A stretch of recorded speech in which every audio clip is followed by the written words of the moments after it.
Hey people, it's Niles talking. Now, this is from Daily Mail. This is San Francisco Police Department asks to use killer robots. Cops want to equip their 12 bomb disposal bots with live ammunition. I repeat, live ammunition. After Dallas force used one to kill active shooter. Now, we covered on this story police forces using robot dogs like one in the Bronx. And now they're stepping up the game. Remember what they say? As California goes, so does the nation. If California lets this go through, this will become standard. Robot dogs walking around armed with bullets. The new policy, the San Francisco Police Department, SFPD, is proposing to use robots to kill suspects in quote-unquote rare circumstances, with the force's 12 bots set to assist officers with deadly force and ground support. The new policy proposal is to be debated next week by San Francisco Board of Supervisors Rules Committee and will define how the SFPD is allowed to use its military-style weapons. I didn't know a police force can have military-style weapons.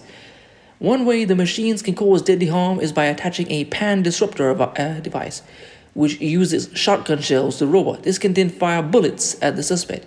Another method would be strapping explosives to a robot and then using it to blow up a suspect, which was a technique used in Dallas in 2016. Wait. I have a question. If this robot has explosives attached to it, how do we know that hackers won't take over it? I mean, it will be a prime way to harm, police and other high-value targets. A robot dog that can just go in and detonate. What do you call it? Imagine if they could do it at the exact moment it was, in the House of Representatives or a high-stakes political committee. These are really, really dangerous, and these are dangerous not just to the general public, but to everybody. A human cop, there are limits on it. You can't just take over their brain and make them do something. This is a machine. It could be hacked and used to go on a rampage. This is really, really dangerous. The draft policy has been scrutinized over the past several weeks by supervisors Aaron Peskin, Raphael Mandelman, and Connie Chan, who make up the committee. Peskin, the chair of the committee, initially attempted to limit the SFPD's authority over the robots. Robots shall not be used as a use of force against any person, Peskin wrote. This was struck out by the police department, who replaced it with language that codifies the department's authority to use lethal force using robots. Robots will only be used as a deadly force option when risk of loss of life to members of the public or officers are imminent and outweigh any other force option available to SFPD. Robots' use of force has never been approved in San Francisco, nor has it been prohibited. A version of the draft policy was unanimously accepted by the Rules Committee last week. It will come before the full board on November 29th. The original policy they submitted was actually silent on whether robots could deploy lethal force, said Peskin to Mission Local. He added that he decided to approve the SFPD's caveated guidelines because the department had made the case that there could be scenarios where deployment of lethal force was the only option. And I'll say, we all know lethal force means against black people. Because even when mass shooters go on a rampage and kill 30 people, somehow, some way, they still manage to bring them in alive without a shot being fired at them. But when it comes to black people, even those who are unarmed and innocent, somehow they always end up riddled with bullets. How? And we all know that this will probably fall the same way, because the same people who run the police and who are going to be the ones commandeering the robots. And also, if you follow my channel, you know I've covered many instances of these racist AI discriminating against black people. That black man who was arrested in Detroit because the faulty AI matched him up, and then they arrested him and potentially caused him to be thrown on the bus. In fact, just that one arrest could have led to him being murdered, because we know when it comes to the police and black people, it's a toss-up. They could simply decide to fear for their life and murder that person. Advocates and lawyers who oppose the militarization of police said they are less convinced that the policy should be greenlit. We are living in a dystopian future where we debate whether the police may use robots to execute citizens without a trial, jury, or judge, said Tiffany Moyer, senior staff attorney at the Lawyers Committee for Civil Rights of the San Francisco Bay Area. Moyer leads the organization's work on police misconduct and militarization. This is not normal. No legal professional or ordinary resident should carry on as if it is normal, she added. And the thing is, it also brings in legal liability. We all know that just to find the police guilty takes masses of evidence, huge amounts of lobbying, and sometimes years to get people into court and a trial to go underway, sometimes just to be found innocent. I think, what was it, the guy who was it Michael Slager who killed Walter Scott? It was only because he was caught on film that he was shooting him while he was running away. The evidence was just so damning, it simply couldn't be denied that he had murdered him. Anyway, the SFPD has 17 robots, 12 of which are fully functional, but have never been used to attack people. The robots are remote controlled and are typically used to investigate and defuse potential bombs or to survey areas too difficult or dangerous for officers to access. The use of the technology was, as described in the new draft policy, include training and simulation, criminal apprehensions, critical incidents, exigent circumstances, executing a warrant, or during suspicious device assessments.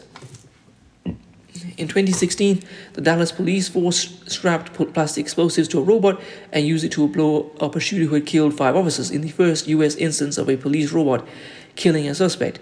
And may I mention, he was black. There have been many mass shooters, white, who have killed dozens of people and have kept going, and they have never been killed. At least, not that I know of. One of the SFPD's robots, the Remote Tech FIA, is the same model as the one used by Dallas Police. At the time, Dallas Police Chief David Brown told reporters they had no other option. "We saw no other option but to use our bomb robot and place a device on its extension for it to detonate where the suspect was," he told The Guardian. And there's also precedent for this.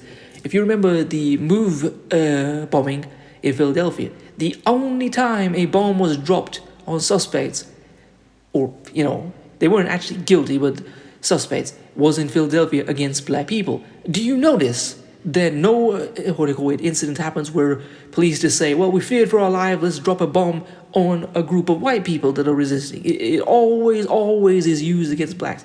I keep saying there is precedent. The only people who will be killed by this will be blacks and maybe a few minorities. Police detonated the explosive, which destroyed a wall in the building and killed the suspect, leaving the 150,000 robot with only minor damage to its arm. More recently in Oakland, a policy on lethal robots came before the city's police department Civilian Oversight Council. This whole thing reminds me of RoboCop in the scene where he bursts into the guy holding the mayor hostage and then throws him out the window. I mean, he hadn't actually committed it. Well, actually, he had committed murders, but still. Who is a robot to decide when someone is supposed to die or not? I thought we have a justice system. Oh well, it's an injustice system. That's why they call it the criminal justice system. One device they discussed was the Pan Disruptor, a device that can be attached to a remote control robot and uses a blank shotgun shell to disable a bomb by blasting it with pressurized water. Oakland police acknowledged that in emergencies they could arm it with live rounds. The SFPD also has multiple Pan Disruptors that can be attached to robots and fire shotgun shells. Last month, Oakland police ultimately backed down and removed language that would allow them to kill using robots. They said they hope to pursue the option in the future, so they've just given up for now. They plan to have more weapon-wielding robots later. Raker said that San Francisco Police Department does not have any sort of specific plan in place for how lethal force will be used. Cities across California are currently drafting new policies on the use of military weapons by local police forces, thanks to a state law called AB 481, which passed last year. Whoever is resident in California, somebody needs to pass a recall movement or get rid of this law. AB 481. Get rid of AB 481. There should not be militarized robots. Figuring out the force options of robots is one small part of the law's remit. The law mandates that every police force in California must annually report its stock of all military-style weapons, their cost, how they can be used, and how they were deployed in the prior year. The law gives local authorities, in San Francisco's case, the Board of Supervisors, the ability to annually reject or accept the rules governing how the weapons are used. The board will also be required to sign off on any new military-style equipment before purchase, although the police will be able to replace any existing equipment up to a value of $10 million without approval. Which basically means they'll be able to have lots of robots. Remember, the robot cost $151,000. They'd be able to have at least a dozen of them and still have way more, most of their budget left. The robots identified in the draft policy include various remotely piloted robots designed for manipulating heavy objects, breaching walls, ordnance disposal, scouting and surveillance. They include remote tech models F5A, 6A, and Ron's, Kinetic Q, Talon, and Dragon Runner, iRobot First Look, and Recon Robotics Recon Scout Robot. None of these units are designed to carry firearms, but at least some of them are capable of being used to kill. Another point of contention with advocates is that SFPD has not included personnel training or maintenance times in the evaluation of the cost of their military-style weapons. This appears to be required by AB 481, which states that costs must include acquisition, personnel training, transportation, maintenance, storage, upgrade, and other ongoing costs of the weapons. Once the rules are settled, the department will begin again with the Sheriff's Department, which will need to create its own policies staying in compliance with AB 481. The great news about this thing is that it can evolve, says Peskin, adding that policy must be scrutinized and approved every year if the SFPD wants to keep using its weapons. And I think we are starting off in a good place. Look, let's talk about it from a reality perspective. The only thing that they really care about is, can this thing be used to kill black people as opposed to white people? And it overwhelmingly will, as I've stated before in the videos I covered with AI going rogue and racially profiling black people. These systems are designed by white people, so they don't take into account black facial features or even their speech patterns. So these things will most likely discriminate, and who knows, they'll probably be taken to high crime neighborhoods, aka black neighborhoods, and we'll have a few instances of them going off, and well, sooner or later people will fear for their lives and begin moving out of neighborhoods that are predominantly black, and then they'll be primed to be gentrified. So if you're in California, especially if you're in San Francisco, you need to protest this. This is going to allow the cops to kill many more people because there's even less liability. Who is responsible for a machine? The people who made it? The people who authorized it? The people who were controlling it? Who? All of them? None of them? I mean, you have to remember, they keep saying all these rules when, what was it? I can't remember. The guy in New York who was choked out, I can't remember his name. But the cop who murdered him, Daniel Pantolio, he choked him out. Oh, it was Eric Garner. Daniel Pantolio choked out Eric Garner to death with an illegal chokehold. He not only did not do any time, he managed to keep his job. So, there is no accountability when police use legal or illegal means to kill black people. And this machine is a threat to black people's lives. Anyway, please comment, rate, share, and subscribe. Peace.